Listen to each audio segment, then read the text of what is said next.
E aí, meu povo, tudo bem com vocês? Bom, aqui estamos mais uma vez para continuar a nossa saga de filosofia. Hoje com uma aula assim, ó, paulada, tá? Porque a gente vai falar de todos os contratualistas. Quando eu tô dando essa aula no primeiro ano, sei lá, no segundo ano, quando eu tô com mais tempo, não tem tanto conteúdo, então eu dou cada autor em uma aula diferente, né? Assim como eu fiz com Maquiavel, eu venho, falo de cada um, do contexto, mas como a gente está aqui já na véspera do vestibular, é interessante que a gente seja mais direto e é um conteúdo mais fácil. Cara, isso aqui perto das nossas aulas, nosso mini curso aí de epistemologia moderna, isso aqui é molezinha, tá? Então a gente vai falar dos contratualistas. Você já sabe que a gente está falando de Hobbes, Rousseau e John Locke. Mas não só, tá? A gente vai falar de Kant, Montesquieu, Voltaire, que esses caras também são contratualistas. Não é só esses três principais.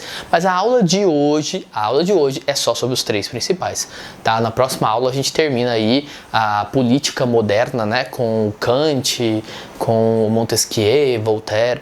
Beleza? Hoje a gente tem essa missão aí de hoje, em uma aula, falar dos três contratualistas, tá? Partindo do pressuposto que você assistiu a minha aula de Maquiavel, beleza? Então vamos lá. Esse Prezi aqui ele é bem completo, então você consegue, se você pegar o link do Prezi, você consegue ter acesso a várias questões, mapinhas conceituais, tá? Aqui eu coloco os iluministas, porque é isso que a gente está agora, a gente está perante os filósofos iluministas. Começando da contextualização do próprio termo contratualista. Isso aqui é bem importante. Quem são os contratualistas, cara? Contratualistas é um grupo de filósofos, um grupo de pensadores que partem do pressuposto que a nossa sociedade ela não é natural. Sabe? Que Aristóteles estava errado. A nossa sociedade não é natural. A nossa sociedade, não sei se você lembra aí Aristóteles, né? O homem é um zoopolitikos, um animal político. E para Aristóteles a sociedade é tão natural, cara, quando, sei lá, formigueiro para formiga. Formiga cria formigueiro, ser humano cria sociedade. Então para Aristóteles não há um grande debate sobre como surgiu a sociedade, porque para ele ser humano só vive em sociedade. Esses caras vão discordar. Sociedade, como a gente conhece hoje, cheio de artificialidade, sabe? Leis que não são naturais, leis de trânsito, as roupas que a gente veste, sabe? Os ritos sociais, de pegar na mão até, sei lá, velho, os ritos que a gente cumpre em sociedade, tudo isso não é natural. A própria sociedade que a gente tem hoje, pô, ano passado não era como é hoje. Hoje a gente tem aí a pandemia, sabe? Há 200 anos atrás era totalmente diferente.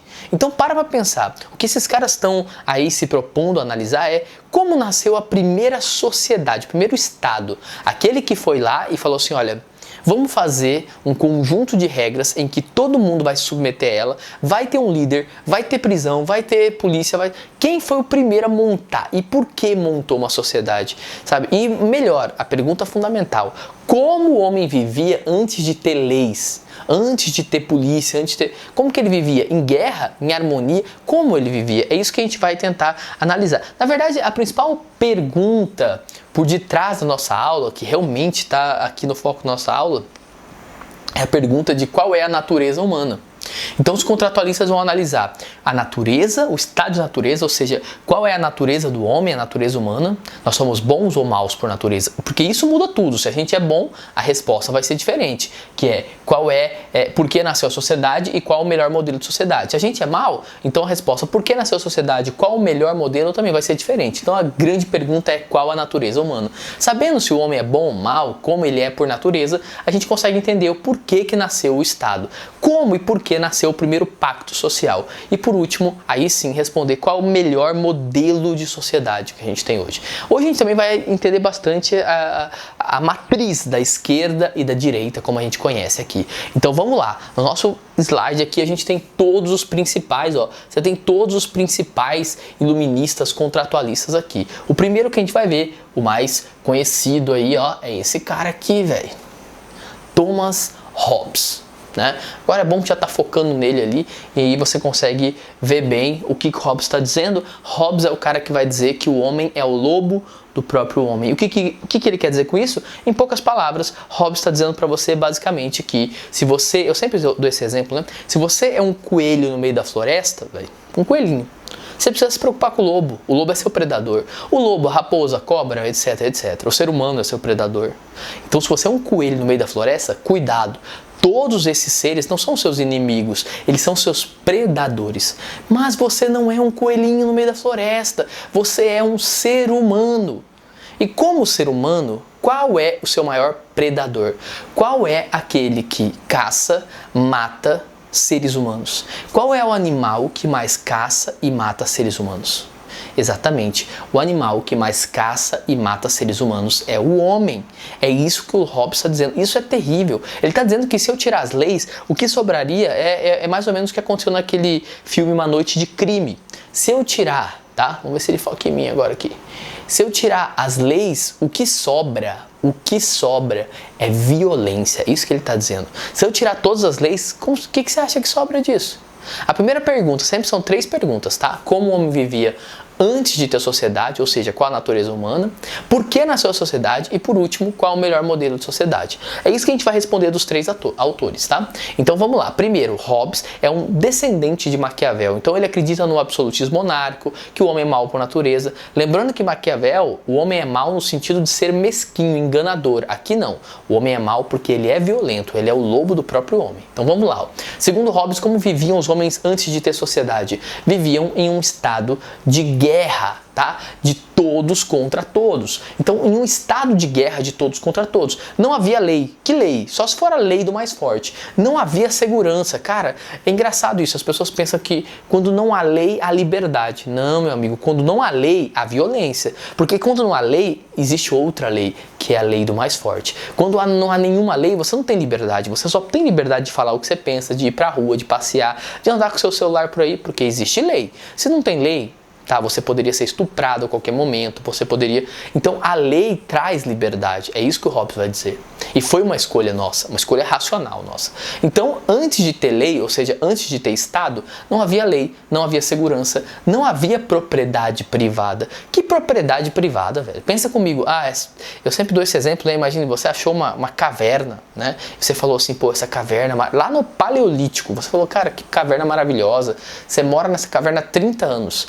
Chega um homem mais forte, um grupo de homens mais forte, mata você, estupra quem tá lá e fica com a caverna para eles. E não vai acontecer absolutamente nada. Porque se não há Estado, não há lei. Se não há juiz, se não há cadeia, não há lei. É isso que era antes de ter Estado. Não havia liberdade, pelo menos não como a gente compreende hoje. E não havia paz, tá? O Hobbes até fala que existe havia um outro tipo de liberdade, né? Uma liberdade não desejada, vamos dizer assim, entende? Então, assim, essa liberdade de poder matar quem você quiser, mas também de ser morto a qualquer momento, né? Então, isso é o estado de natureza para o Hobbes, beleza? Se você entendeu isso aqui, você vai entender a principal frase do Hobbes, que é a frase onde ele diz basicamente que o estado de natureza, a condição do homem, é a condição de guerra. Tira todas as leis para você ver. Quantos estupros você acha que aconteceriam?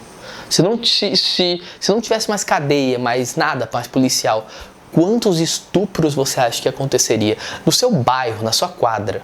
Essa é a natureza do homem. A gente não gosta de pensar assim, mas Hobbes vai dizer, essa é a natureza do homem. Não homem, tá? Homem, mulher. O homem pode ser um pouco mais animal nisso, mas, cara, Hobbes está falando do ser humano, como ser humano, beleza? Então vamos lá. Hobbes é um empirista, tá? Para ele é uma questão biológica, isso é um fato, é uma empiria, tá? É algo que se mostra para o Hobbes. Ele é um empirista. Não é uma questão para ser pensada, analisada, não, isso é um fato, tá bom? Só que, segundo Hobbes, a gente teve um momento, a gente já respondeu qual é o estado de natureza. Agora a segunda questão, em que momento que isso foi mudado? Foi mudado no momento que o ser humano pensou. Ele parou aqui, ó, e ele pensou, cara, eu tenho 2 opções. Eu posso viver num estado de guerra, né, um estado natural de guerra, onde eu posso matar qualquer pessoa, mas qualquer pessoa pode me matar, ou eu posso abrir mão dessas características mais violentas minhas e fazer um contrato social, onde eu não vou poder matar ninguém, mas ninguém vai poder me matar. Eu não vou ter a liberdade de exercer o meu estado de violência, mas também ninguém vai poder exercer comigo. Não impune.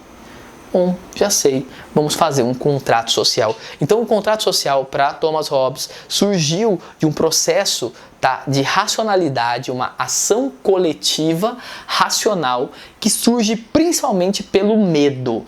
O medo levou o ser humano a falar, cara, eu de certa maneira posso ser morto a qualquer momento aqui. De certa maneira não, eu posso ser morto e a gente tem que fazer certas coisas não acontecerem impunemente. E aí vem a ideia, né? A ideia em si de que sim, a gente pode, tá? E deve criar leis para isso, beleza? Então vamos lá, você entendeu isso aqui? Deixa eu só afastar um negócio aqui. Pronto. Vamos lá. Se você entendeu isso aqui, você já sabe por que a gente trouxe essa perspectiva, né? Qual é o resumo da aula até agora? O ser humano tá vivendo num estado de natureza, todos em guerra, todos contra todos, resolvem colocar uma autoridade. E sobre essa autoridade, todos vão ter que responder sobre leis gerais. Não pode matar, não pode roubar, não pode ser violento. Então, segundo Hobbes, foi justamente esse medo que fez a gente assinar o contrato social. O contrato social diz mais ou menos assim, não sei se você consegue ler dali, ó, tá? Mas nós, o povo, concordamos em obedecer à lei e respeitar a autoridade do soberano, cujo poder é indivisível e ilimitado. Quem é esse soberano, esse poderoso hoje? Não é o Bolsonaro. Quem é o poderoso hoje? Quem é o poderoso é o Estado, tá? Nós não estamos no Estado absolutista, nós estamos no Estado de 3 poderes. Mas a lógica é a mesma de Hobbes, tá? Nós transferimos todos o poder para o Estado. O Estado, ele tem absoluto poder. No caso do Hobbes, ele defendia a ideia do rei absolutista, né? Do rei que tem todos os poderes. Mas hoje a gente tem o Estado que tem todos os poderes. Não é um rei, mas são os 3 poderes tendo o absoluto poder. Os 3 poderes podem criar uma lei nova e, sei lá, permitir pena de morte, Os 3 poderes é que decidem, tá? No caso, a gente vai entender lá em Montesquieu por que 3 poderes e não 1. Mas, ó, a gente transfere os poderes para o Estado, inclusive o direito à vida, a gente deu para o Estado. Você não pode pegar alguém e trancar no porão de sua casa por 30 anos. O Estado pode. Se chama cadeia. Eu sempre falo isso, imagine um bando de homens armados por aí, homens que você nem conhece. Você gostaria de você andar desarmado e esses homens andar armados? Você permitiria isso? Sim, você não só permitiria como permite. Esses homens se chamam policiais. Tá? Essa é a ideia. O Estado, eles são o braço do Estado. Então o Estado tem direito à violência, até mesmo a tirar a vida de alguém. Mas em contrapartida, esse poder que eu dei para ele tem que me garantir a segurança e a vida. Ele tem que me garantir a segurança. O Estado tem esse papel. Garantir que as minhas propriedades não sejam roubadas, usurpadas. Garantir que a violência não seja impune.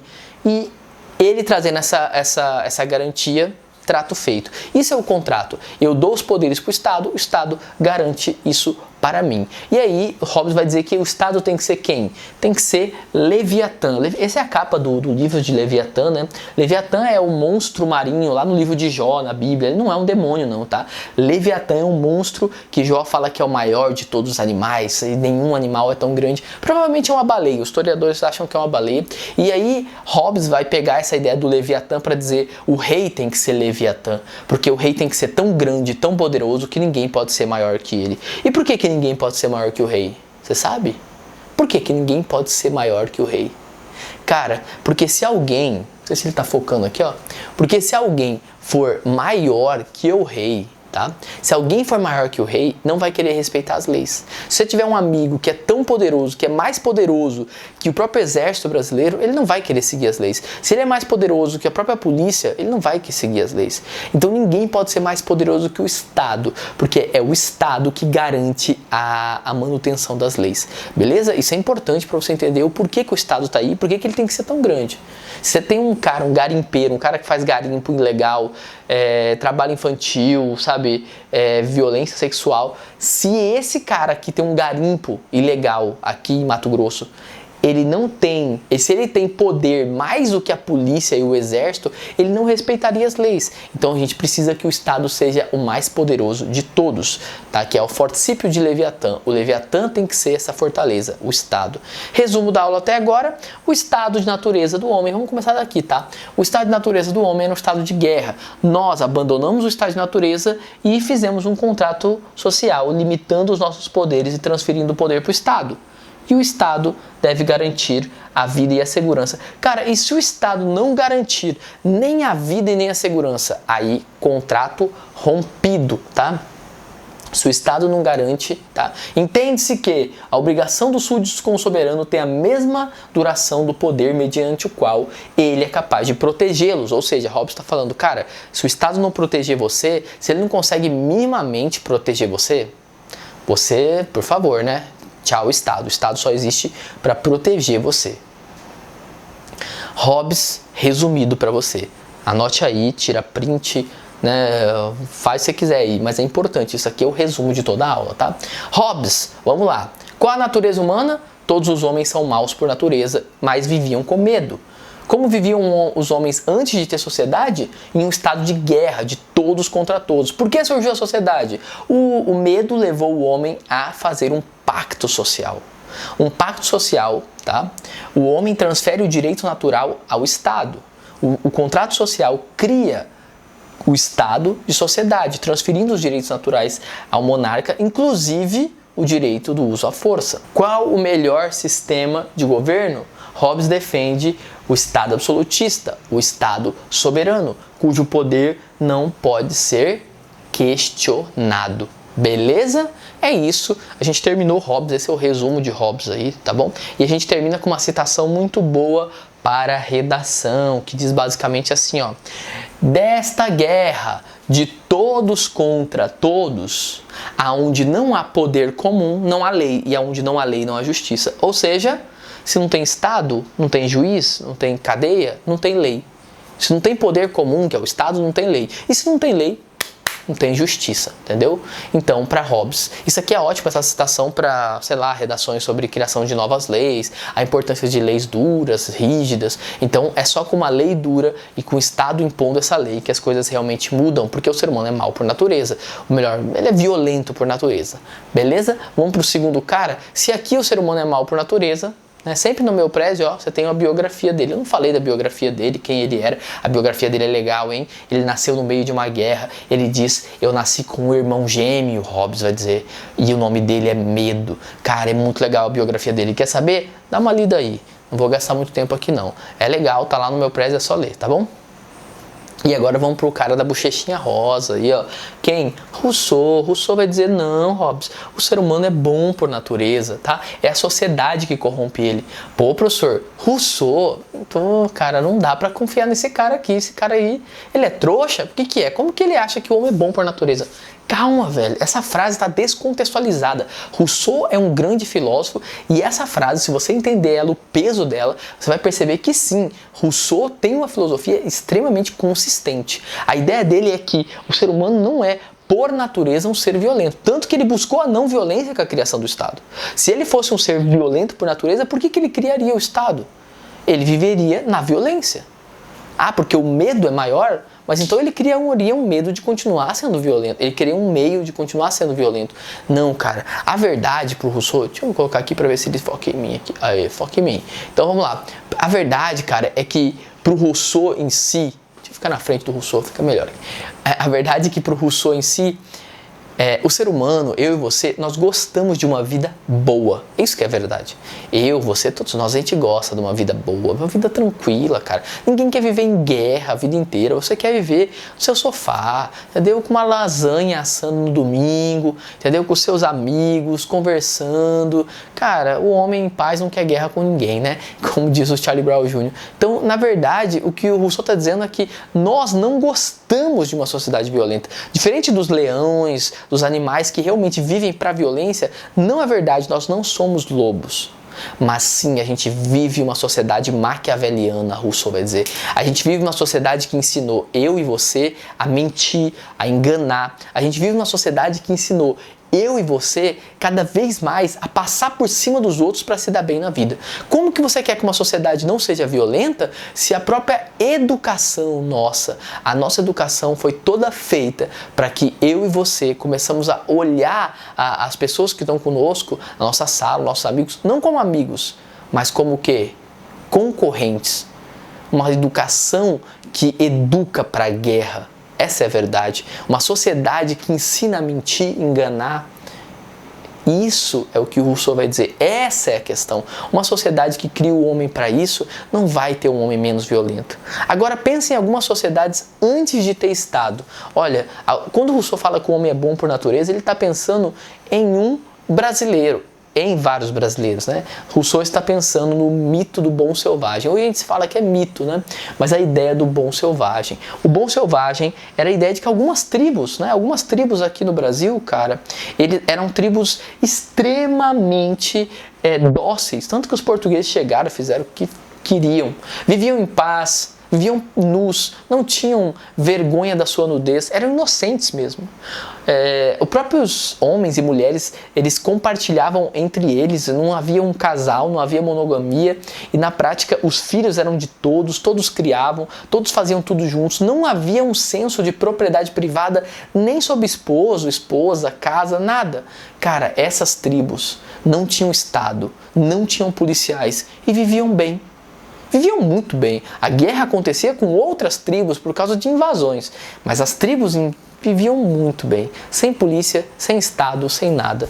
Isso é a prova de que o ser humano não é tão mau assim por natureza. Quer ver outra prova? Que Rousseau não usou, agora eu que estou usando, tá? Você pega um país como Portugal. Portugal, eu sempre dou esse exemplo aí, Portugal é o terceiro, quarto ou quinto país com menos violento do mundo por habitante. Pô, como que um país como Portugal pode ser tão pouco violento? Por que será? Sabe por quê? Vamos lá. Tem gente que acha que o Brasil precisa de mais armas. E precisa de mais armas porque isso acabaria com a violência dos assaltantes. Bom, não é isso que os números mostram. Países armados, como Angola, por exemplo, que é um país fortemente armado, não é um país... ou melhor, desculpa, inverti. Uganda, que é um país onde é muito fácil conseguir armas, não é um país menos violento por ser armamentista, tá? Assim como, sei lá, a Suíça, que é um país que tem muitas armas, também, no caso do Suíça, que tem um país que tem muitas armas, também ele não é violento, ele é pouco violento. Enquanto países como, não sei, velho, você pega a própria... Angola é um país que é difícil você conseguir armas e é um país violento, muito violento, né? Você pega um país como a Noruega, que é um país difícil de você conseguir armas e é um país pouco violento. Cara, por que Suíça, que é muito armada, Noruega, que é pouco armada, as duas não são violentas, Portugal não é violento, e por que países fortemente armados como Uganda e pouco armados como Angola são países muito violentos? Porque não é uma questão de arma, é outra coisa, é a desigualdade que causa violência, tá? A desigualdade social causa violência. A maior prova disso é Portugal. É um país que a violência é muito baixa, porque a pobreza realmente quase não existe. A pobreza e miséria como no Brasil existe, não existe lá. Não tem favela, sabe? Não tem lugares isolados que não tem acesso ao básico. Não, todo mundo tem acesso à educação de qualidade, saúde, sabe? Universidades, todo mundo tem acesso a isso. Tá? Todo mundo, se não for todo mundo 100%, é 99,9% das pessoas que têm acesso a essas coisas. Em um país assim, não há uma coisa chamada senso de injustiça. E isso faz com que as pessoas sejam menos violentas. Vamos lá, esses tempos atrás, só pra gente terminar Rousseau, essa introdução. Esses tempos atrás mostraram um menino de 11 anos de idade, isso? Cara, nem isso, acho que tinha 10 anos de idade, se eu não me engano, 11, 10 anos de idade. Esse menino, ele saiu de casa, tentou roubar um carro em um condomínio, acabou sendo morto pela polícia, parece que trocou tiro com a polícia. Um menino de 10 anos de idade, 11 anos de idade, tá? Ele e um outro amigo que não morreu, que era um pouquinho mais velho que ele, 12, 13 anos. Aí você pensa, cara, um menino de 10 anos de idade, vamos lá, um menino de 10, 11 anos de idade, se ele tem uma casa com pai e mãe, se ele tem, sabe, um videogame velho lá, que seja um Xbox 360, que seja um PlayStation 2, cheio de jogos. Você acha que esse menino, tendo isso em casa, um danoninho na geladeira, sabe, uma vida minimamente construída, escola bacana, você acha que ele vai sair por aí tentando roubar carro e trocar tiro com a polícia? Eu acho que não. Eu acho que o fato de ter uma criança de 10 anos fazendo isso é sintoma de outra coisa. Você quer melhorar a violência? Não tem outra maneira. Para Rousseau, você tem que diminuir a desigualdade e, acima de tudo, você tem que investir na educação. Porque uma sociedade violenta gera, sim, uma sociedade desigual, gera, sim, uma sociedade violenta. Entendeu a questão? O ser humano não é mau por natureza. Pelo contrário, para Rousseau, vamos aqui comigo, ó. O homem vivia em um estado de natureza fundamentalmente bom, tá? Quando a ideia da propriedade surgiu, aí a gente vai entender o que é a causa de todo o mal social para Rousseau. Propriedade privada. Houve um momento em que o ser humano criou a propriedade privada. Como que aconteceu isso? Provavelmente, né? Porque muita gente vai achar uma falha do Rousseau. Acha, não é verdade, mas vão falar, pô, o ser humano é bom por natureza, a sociedade é ruim. Quem criou a sociedade? O ser humano. Refutei Rousseau, né? Não refutou. Rousseau vai dizer assim, ó, o ser humano não é bom no sentido de que ele, como ele é bonzinho, o ser humano... Não, cara, o ser humano é bom, já repeti, porque ele gosta de viver bem. Só que há momentos de escassez. Imagine que faltou água. Faltou água, cara. Acabou a água para todo mundo. Putz, e agora nem todo mundo vai poder beber, tá acabando a água. Acabou a água. Provavelmente vai ter violência, sim, porque todo mundo quer beber água e não tem água para todo mundo. Os mais fortes vão sobreviver. E aí, depois de um momento como esse, se começou a criar, eu vou fazer um reservatório de água, né? Por quê? Porque pode faltar de novo. E aí começa a nascer a ideia da propriedade privada. Eu vou separar um pedaço de terra, vou pegar um rio e falar que é meu. E quando eu faço esse tipo de coisa, aí sim eu estou dando origem à sociedade. Como que surgiu a sociedade? Uma pessoa foi lá, separou um pedaço de terra e falou, é meu. A outra falou assim, ó, isso há muito tempo atrás para Rousseau, tá? A outra foi lá e separou um pedaço de terra e falou, é meu. Falou, isso aqui é meu, isso aqui é meu. Existiu pessoas, claro, que ficaram sem a terra. Os sem terra, né, nesse sentido, são pessoas que não tinham mais terra, não sobrou terra para elas. E agora? E elas também querem terra, mas agora elas não podem mais ter. Então as pessoas que têm terra, que tinham dinheiro e terra, começam a contratar gente armada para proteger a terra deles daqueles que não têm terra. Qual que é o grande problema disso? O problema disso é que a propriedade privada é uma mentira. Para Rousseau, cara, vamos lá. Se eu pego uma maçã, eu pego lá do pé, eu trago aqui para casa, beleza, essa maçã é minha. Beleza, mas o pé de maçã, sabe? A terra em si. Foi eu que fiz a terra? Então a pessoa vai dizer, essa terra é minha. Beleza, foi você que fez a terra? Ah, não, eu comprei. Foi o outro cara que fez a terra? Não, ele comprou de outra pessoa. Peraí, qual foi a primeira pessoa que chegou aqui e cercou isso aqui? E por acaso, ela fez isso aqui? Não, então, velho, não é dela. Para Rousseau, a propriedade privada é uma ilusão nesse sentido, tá bom? Então, quando se criou a propriedade privada, teve que criar um sistema para proteger a propriedade privada. Esse sistema de leis impostas por proprietários sobre aqueles que não têm propriedade. Essas leis vinculam injustiça, porque na prática está dizendo assim, ó, alguém separou um pedaço de terra, falou é meu e não deixa os outros, só que não é seu. Então essas leis são injustas. Então Rousseau vai concluir dizendo o quê? Ó, o homem nasceu livre antes de ter sociedade, mas hoje ele se encontra acorrentado. A propriedade privada gera desigualdade social. É isso que Rousseau está falando, tá? Então a propriedade privada gera desigualdade social. As pessoas, olha aqui, ó, as pessoas não são iguais economicamente, como a gente imagina.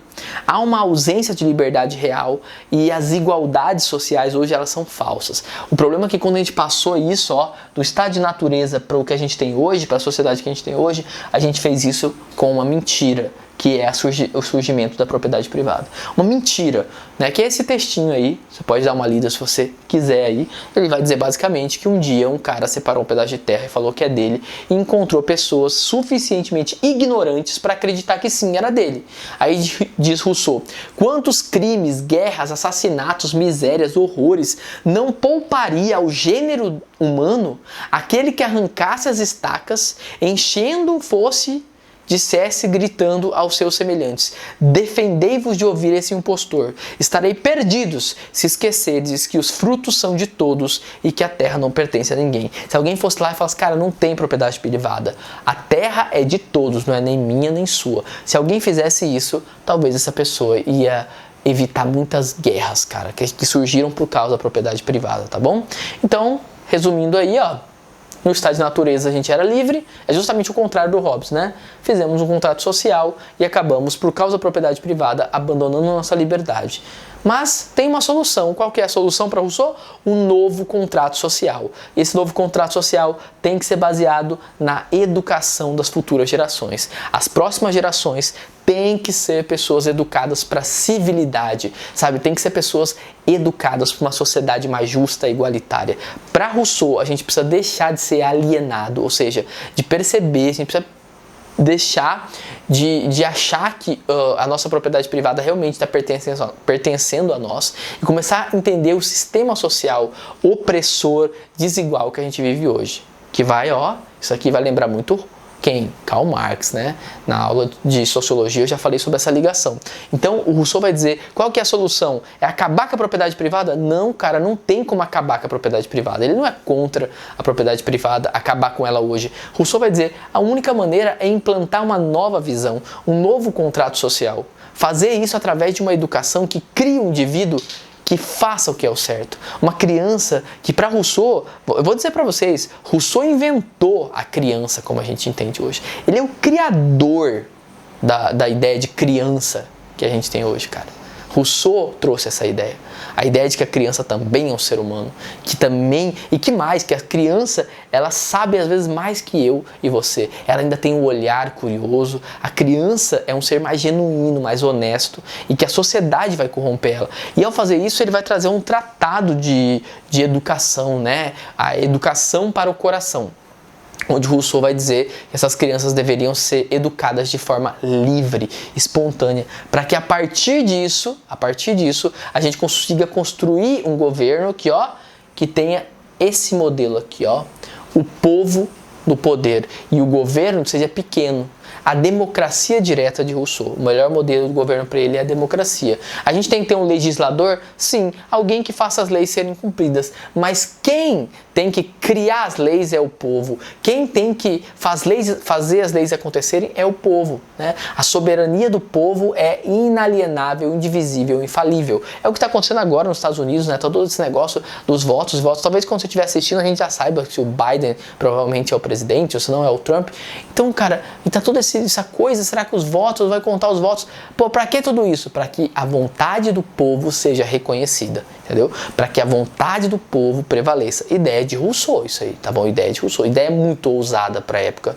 E esse povo, para Rousseau, não pode ser qualquer povo, tá bom? Beleza. Você quer ter um mundo melhor? Você tem que ter um povo que seja realmente educado e preparado para isso. Então é a educação que vai fazer, porque se a gente votar hoje, a gente acaba elegendo pessoas horríveis. Então você tem que primeiro investir na educação, numa educação mais cidadã, onde você prepara a população para que ela saiba votar, para que ela vote de maneira mais humana, beleza? Olha como Rousseau é atual e como você usa Rousseau nas suas redações, mesmo sem saber. Então vamos lá.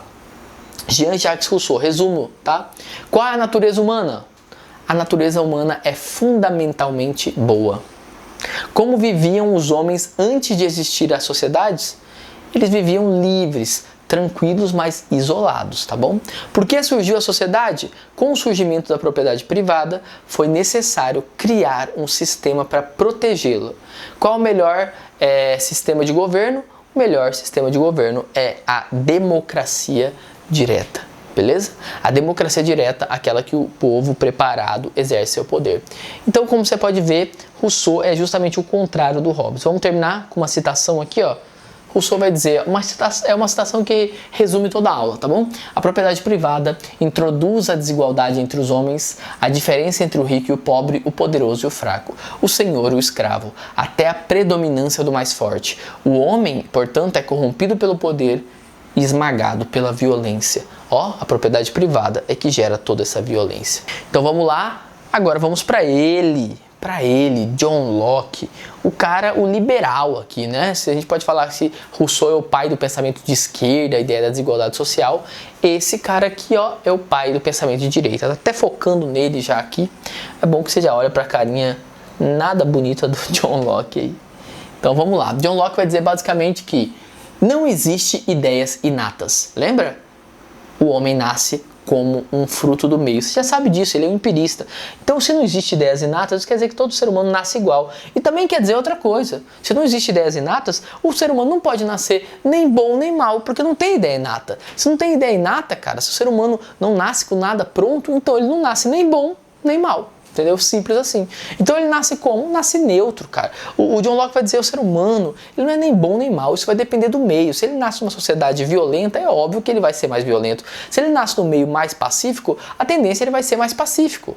Nós somos como uma tábua rasa, um quadro em branco. Ah, então é o meio que determina o homem? Mais ou menos por aí, tá? É mais ou menos por aí. Ele é determinista, o John Locke. Pelo contrário, determinista é o cara que diz que o ser humano é mal por natureza, bom por natureza. Ele não, tá falando que o ser humano é muito mais maleável do que a gente imagina.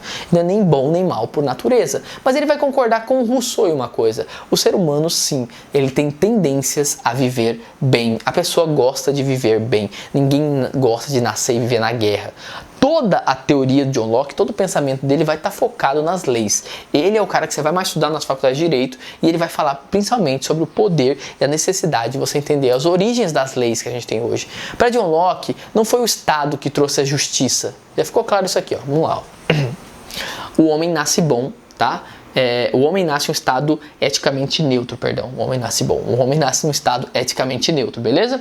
Então vamos direto ao que interessa. Para John Locke, muito antes de ter Estado, muito antes de ter sociedade, já havia 3 leis que são naturais. Direito à vida, direito à propriedade, que é o mais importante, que é o que dá fundamento para os outros, e direito a punir. O John Locke está dizendo que antes de ter Estado, antes de ter sociedade, sabe? Antes de ter essas coisas, velho, muito antes, já havia um sentimento próprio de propriedade privada, inato, tá? Pô, ele é empirista, mas tem uma coisa inata? Sim, essa coisa inata não é uma ideia, é quase um instinto, sabe? É uma coisa inata, assim como você nasce sabendo que você precisa comer, né? Então, por exemplo, propriedade privada, né? Eu sempre dou esse exemplo, seu irmão mais novo não sabe nem o nome dele, mas ele já sabe dizer, é meu, né? Sofia tá assim agora, é meu, tá com 2 anos agora, descobriu é meu, e tudo é meu, né? Então imagina, ela nem sabe quem é Sofia direito. Quem é Sofia? Ela fala, quem é você? Ela fala, Sofia, mas ela nem ligou muito bem ainda quem é Sofia. Ela já sabe quem é, ela já sabe que aquela coisa que ela tem é dela, é meu. A propriedade privada não foi ensinado a ela nasceu com isso, tá? É um direito natural. A propriedade privada dá direito à vida, porque a vida é uma propriedade. Ninguém pode tirar a sua vida porque é sua propriedade. E direito a punir a quem tira a sua propriedade. Essas 3 leis são totalmente naturais. Não foi o Estado que deu, elas já existiam. Mas por que foi criado o Estado? Simples, cara. O Estado, para John Locke, ele foi criado porque nós necessitamos de juízes para fazer aquelas 3 leis serem cumpridas e nós precisamos, juízes imparciais, e nós precisamos de mais leis. Então, como que era antes de ter Estado? Era assim, ó, já havia o direito à propriedade, mas uma pessoa dizia assim, ó, essa propriedade é minha. E a outra vai dizer, não, essa aqui é minha. E qual dos dois está certo? Tem que ter um juiz que seja imparcial, que vai julgar isso. Aí, para ele, a propriedade privada é boa? Ela não gera desigualdade? Para o John Locke, a pior sociedade possível é uma sociedade que não tem propriedade privada. Porque uma sociedade que não tem propriedade privada, seu corpo não é seu.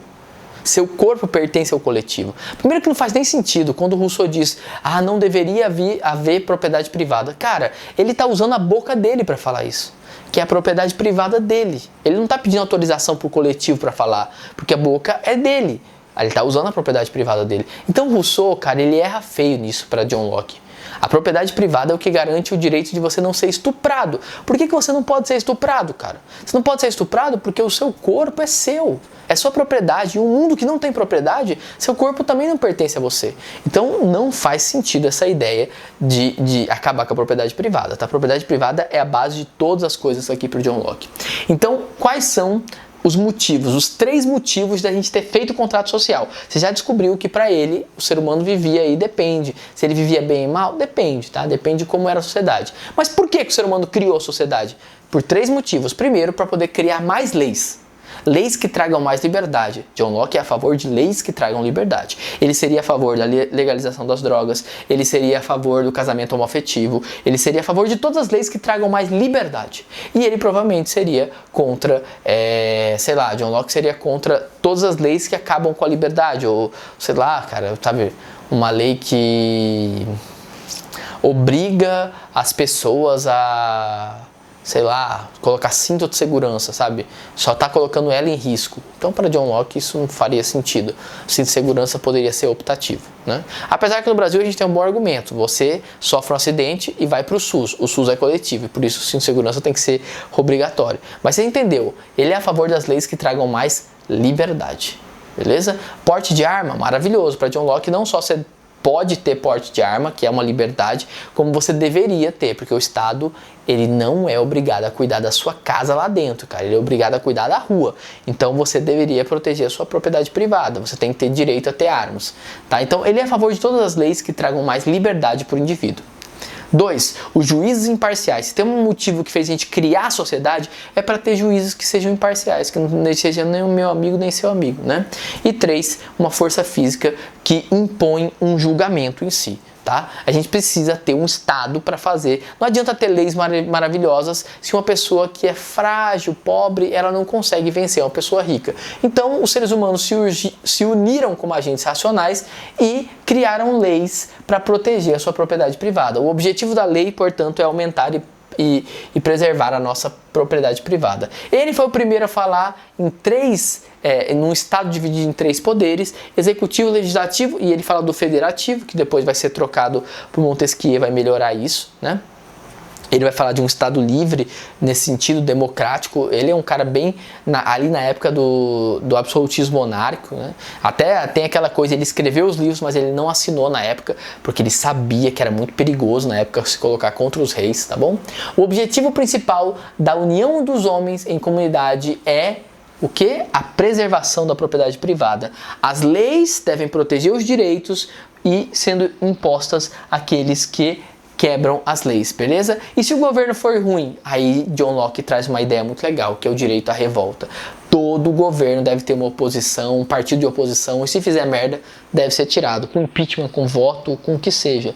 O direito à revolta é legítimo, protestos, tudo isso são legítimos. Resumindo a nossa aula, o objetivo da lei é preservar e aumentar a nossa liberdade.